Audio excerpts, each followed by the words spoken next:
Ito nakita ko sa Facebook, I like this one. Sa isang college reunion, nagkita-kita ulit yung mga alumni. Mga doktor, abogado, business owner, lahat successful na. Dumalaw sila sa dati nilang professor. Kwentuhan sila about sa career, life, pamilya, pero napunta rin sa topic ng stress, pressure, at habol ng habol sa success. Medyo tinamaan ako dito. Habang nakikinig lang si Prof, ngumiti siya at sabi, "Wait lang guys, kukuha lang ako ng kape." Pagbalik niya, may dala siyang isang malaking pot ng kape at tray na may iba't ibang tasa. Walang magkakapareho. May mamahalin, may simpleng ceramic, may basag-basag na mug at may parang galing lang sa karinderya. Habang kumukuha ng tasa ang lahat, tahimik lang si Prof. Tapos ang lahat may hawak ng kape, sabi niya. Napansin nyo, lahat halos kinuha agad yung magaganda at mamahaling tasa. Yung plain at simple na iwan. Normal lang na gusto natin yung best pero minsan doon nagsisimula yung stress. Tumingin si Prof sa mga tasa tapos sabi niya, yung tasa hindi naman nagpapasarap ng kape. Ang gusto nyo talaga, di ba, yung kape.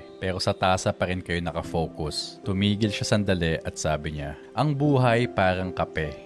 Yung trabaho mo, bahay, pera, status, yan yung mga tasa. Oo, importante sila, pero hindi sila ang essence ng life. Ang problema, masyado tayong nakafocus sa tasa, kaya hindi natin na-enjoy yung kape.